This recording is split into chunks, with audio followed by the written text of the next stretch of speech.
শাহজালাল আন্তর্জাতিক বিমানবন্দরে পাখির নখ সহ ভারতীয় নাগরিক আটক হয়েছেন। শুক্রবার রাতে বন্যপ্রাণী অপরাধ দমন ইউনিট তাকে আটক করেছেন। বিষয়টি নিশ্চিত করেছেন ইউনিটের পরিদর্শক অসীম মল্লিক। আটক জাকির হোসেন ভারতের পশ্চিমবঙ্গের কলকাতা নিউ মার্কেট এলাকার বাসিন্দা। অসীম মল্লিক বলেন, শুক্রবার সন্ধ্যায় ইন্ডিগো এয়ারলাইন্সের উড়োজাহাজে শাহজালাল আন্তর্জাতিক বিমানবন্দরে নামেন জাকির হোসেন। কোনো প্রকার ব্যাগেজ ঘোষণা ছাড়াই তিনি বিমানবন্দরে গ্রিন চ্যানেল অতিক্রম করেছিলেন। তখন আচরণ সন্দেহজনক হলে কাস্টমস কর্তৃপক্ষ তার ব্যাগেজে তল্লাশি চালিয়ে প্রায় 4 কেজি পাখির নখ পায়। অসীম বলেন, পরে বিমানবন্দরের শুল্ক বিভাগের কর্মকর্তারা আমাদের খবর দেন।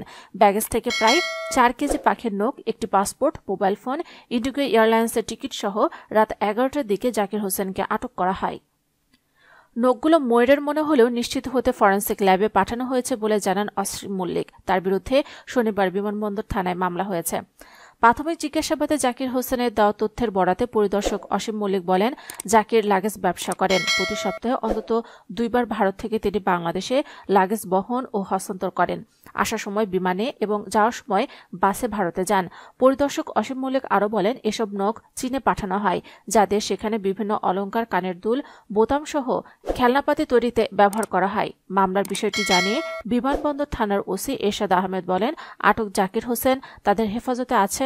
রোববার তাকে আদালতে পাঠানো হবে।